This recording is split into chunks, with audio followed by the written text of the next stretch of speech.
Bem, começando aqui o meu primeiro vídeo, né, no canal, sobre um tema que eu queria conversar com vocês há bastante tempo. Só contextualizando, eu moro em Fortaleza, né, sou cearense, moro aqui na capital do Ceará, na cidade de Fortaleza, e tenho muitos amigos fora do estado, eu conheço muita gente em São Paulo, no Rio, em Minas, e muita gente sempre me perguntava, né, Wesley, por que a Nordeste é dominado pela esquerda, né? Para a gente dar essa resposta, a gente tem que entender um pouco da história do Brasil, né? Da história do Nordeste, e entender o porquê desse domínio aqui da esquerda na região Nordeste, que já perdura talvez aí desde a redemocratização, né? Ou até antes disso.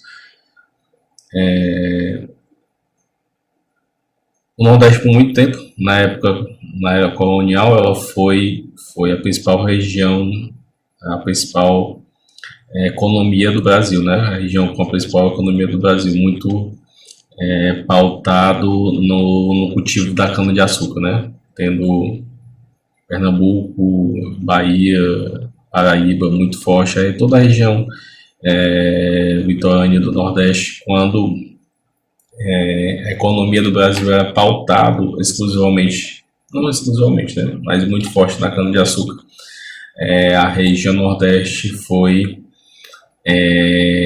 a região mais importante do país, né, em termos econômicos. As atividades econômicas se davam principalmente no litoral, né, na região litorânea, na região de transição, até chegando até o Agreste, e a zona de povoamento se estabeleceu principalmente na região litorânea, né. Com o fim do Império e com o advento da República, houve uma transição econômica no Brasil do cultivo da cana-de-açúcar para o cultivo do café, né? E a região de dominância econômica migrou do Nordeste para o centro, né? Mais notadamente Rio, São Paulo e Minas Gerais, né? Se estabeleceu a República do Café com Leite, era Vargas, e o Nordeste foi perdendo a importância econômica, a, a relevância e o protagonismo que tinha na época do Império, né? E o povoamento do Nordeste foi basicamente na região litorânea, né? E quando houve essa transição econômica, e que a região de São Paulo, Minas e Rio de Janeiro assumiu protagonismo econômico no Brasil, os engenhos que funcionavam no litoral, na região do Agreste, perderam a sua relevância, né? E abrigavam muita gente, principalmente ao redor dessas fazendas, desses engenhos, e a região Nordeste já tinha no litoral, as propriedades rurais, as fazendas, já tinham seus proprietários, né? Então, essa população que outrora trabalhava nos engenhos, no cultivo de pão-de-açúcar, começou a migrar para o interior, né? Aqui no estado do Ceará, né? Vou dar um exemplo aqui, a gente não tinha um cultivo de cana-de-açúcar não tão forte, mas então esse período de estabelecimento na região do interior do Ceará, principalmente na região de Aracati, Sobral, na região também de Juazeiro do Norte, na Chapada da Ibiapaba, já aconteceu bem antes, né?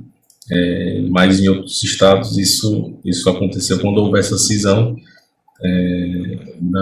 da passagem da monarquia para a república, né?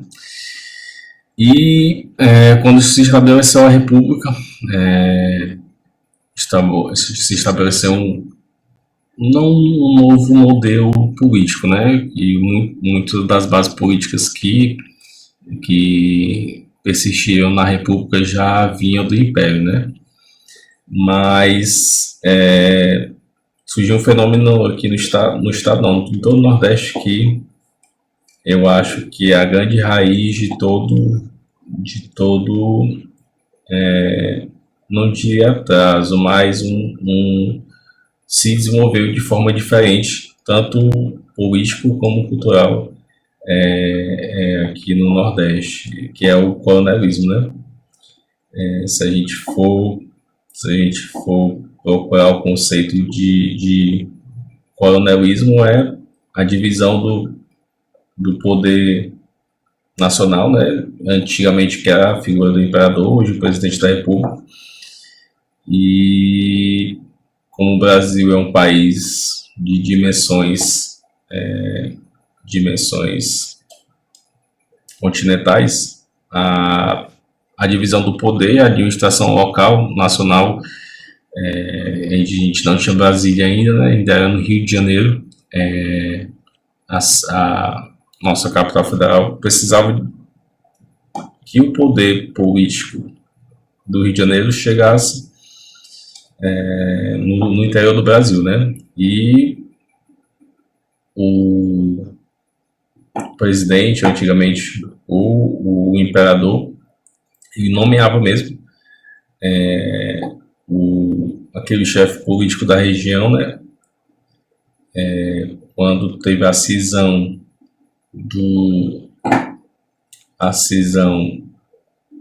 e a troca quando teve o advento da República, passou a ter eleição, mas se a gente lembrar, naquela época a eleição não era sufrágio universal, né? Era basicamente pela renda, então só votava quem tinha dinheiro, né? Quem tinha posse.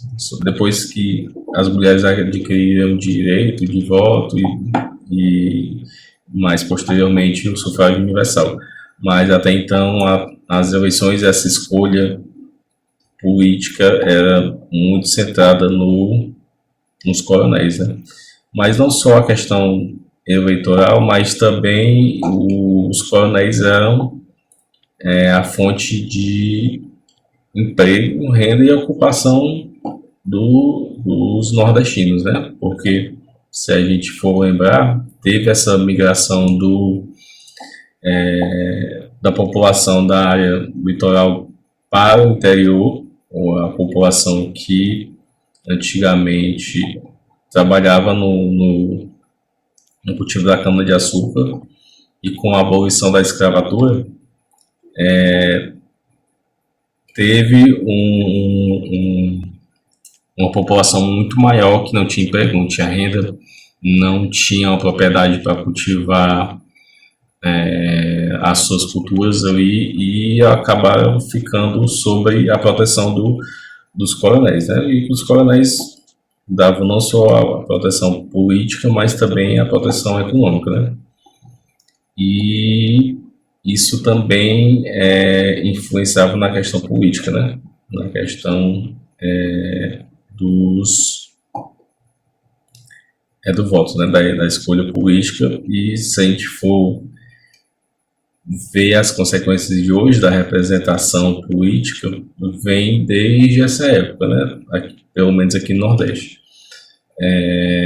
Então esse conceito do coronelismo, e surgiu também daí o paternalismo, né? Que são dois conceitos bem semelhantes.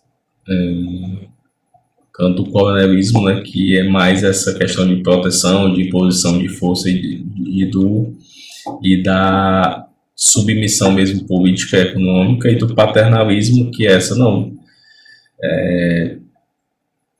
Você está aqui na minha propriedade, eu vou te dar a subsistência, tudo que você precisar aqui em questão de subsistência, eu vou garantir a sua subsistência da sua família, mas você vai ter que submeter aos meus interesses aqui, né? Então, se a gente for pensar pela ótica da abolição da escravatura, cabe um questionamento, né? Será mesmo que houve abolição da escravatura de fato aqui no Brasil, ou esse mecanismo do coronelismo e do paternalismo é uma forma de continuidade do status quo que tinha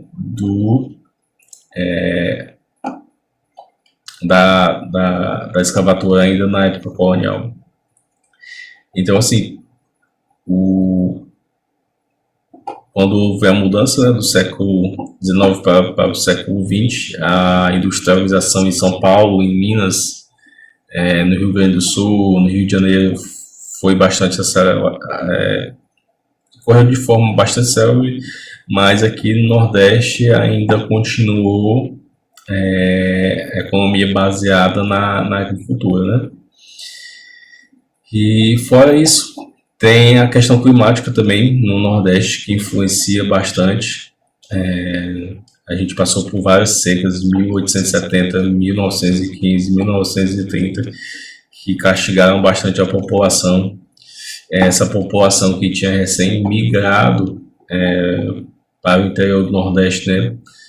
Houve um ciclo migratório de retorno para o litoral, né? Não totalmente para as capitais. Aqui em Fortaleza sofreu muito com esse fluxo migratório no final ali do século XIX, 1890 até 1920, 1930, que foi a época de grandes secas aqui no Nordeste, secas famosas aí de 1870, 1915, 1930 e 32. Então, assim, Fortaleza teve um ganho populacional muito grande. A infraestrutura urbana não tinha como suportar na época, né, a questão desse fluxo migratório. Inclusive as elites aqui de Fortaleza criaram um programa, uma fase de investimentos aqui na cidade que foi chamada Belle Époque, né? Que era a Belle Époque fortalezense, inspirada na Belle Époque parisiense, que é justamente esse investimento ter que ser feito na infraestrutura, na limpeza, na organização da cidade.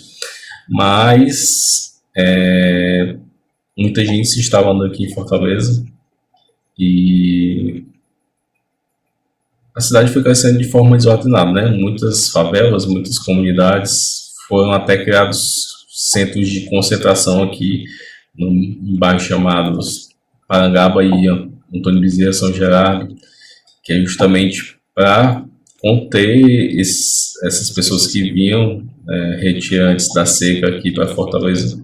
Então, assim, o contexto de desenvolvimento social, urbano e econômico do Nordeste foi totalmente diferente da região Sul e Sudeste, que experimentou uma fase de boom econômico, né, com o café e com a industrialização.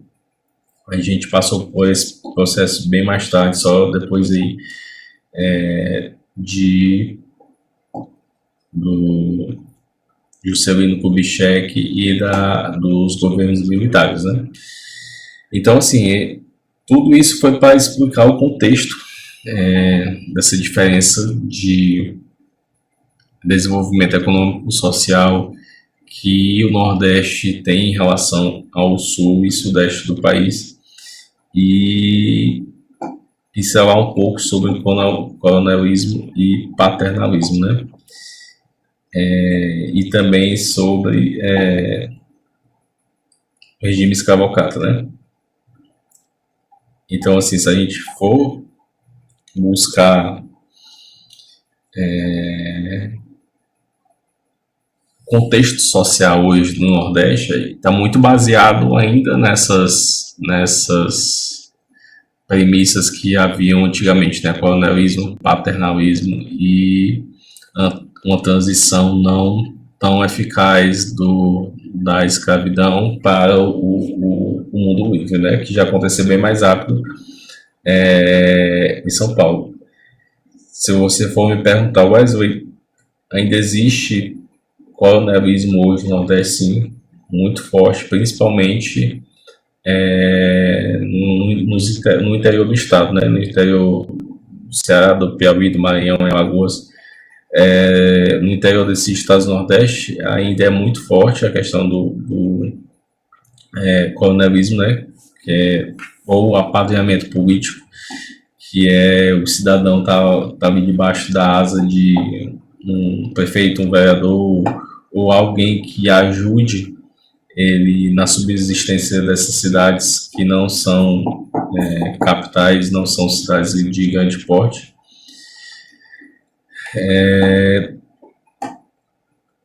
E essa população que vive principalmente no interior ainda é um pouco subjugada, né? Não tem as mesmas oportunidades que tem a população que mora nas capitais. E há um aproveitamento da classe política dessas fragilidades, do estado de necessidade das pessoas para aproveitamento político, né? Para criação de currais eleitorais, para perpetuação ainda do voto de cabresto, talvez não ainda pela violência que era acostumada a ter no passado, mas de outras formas, porque não se engane, né? Você manter uma pessoa dependente economicamente, psicologicamente, financeiramente, também é uma forma de perpetuação da escravidão. Por isso que eu falo que a grande mudança do Nordeste será quando a população for realmente emancipada, né? Porque a população hoje é livre de direito, mas talvez não seja tão livre de fato, né? Então, assim, é uma população fragilizada, estado de necessidade, não tem como tomar decisões pela sua livre manifestação da vontade, né? Ela fica à mercê da influência política, dessas trocas, dessa barganha que há no interior. Votar no meu prefeito, votar no meu vereador, te dar um cargo na prefeitura. Se você for do meu partido aqui, a gente vai te beneficiar alguma coisa. E a gente sabe que hoje ainda no Nordeste ainda acontece muito, né? Então, assim, respondendo a pergunta inicial lá do vídeo, por que o Nordeste ainda é dominado pela esquerda, pelo PT e pelos outros partidos aí, satélites do PT, né? Justamente por conta disso. Um indivíduo em estado de necessidade, sem informação, sem conhecimento, estudo formal, filosófico, acadêmico, ele fica mais suscetível à manipulação ideológica, né? E a questão também do estado de necessidade, né? Quando você está em extremo estado de necessidade, você perde a capacidade de tomar decisões corretas ou decisão mesmo por conta própria. Por isso, quando chega na eleição e o nordestino vende o seu voto por 50, 100 reais, para vocês aí do Sudeste pode parecer um absurdo, né? Como é que pode? É por isso que o Nordeste não vai para frente, está votando errado, mas a gente também tem que entender o contexto da população que vive aqui, né? Talvez aqueles 50, 100 reais ou outra promessa de benefício futuro seja no estado de necessidade, de até de sobrevivência mesmo. E também pelo descrédito, né? Pelo descrédito em relação à política. O Nordeste foi e ainda é um estado muito castigado. E esse estado de necessidade acaba tornando as pessoas mais frágeis, mais suscetíveis à manipulação ideológica, né? Qual é a saída para isso? a gente aqui no estado do Ceará já está fazendo um investimento muito grande em educação desde aí Tasso Gereissati, passando por Cid Gomes, Tasso 2 e governo do Cid Gomes.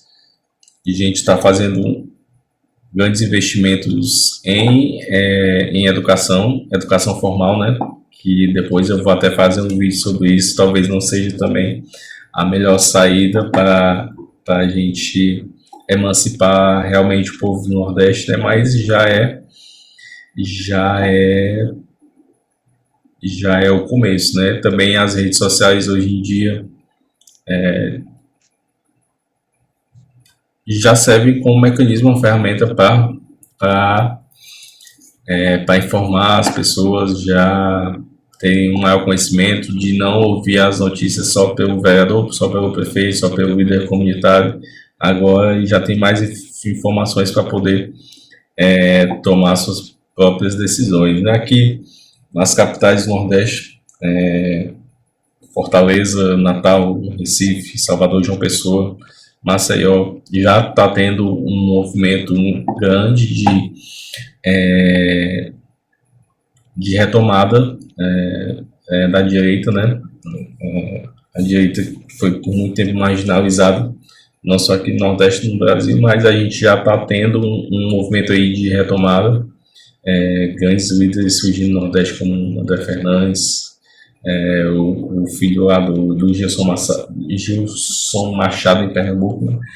Então, assim, já está tendo uma melhora, mas ainda precisa muito, né? Ainda precisa muito para a gente realmente emancipar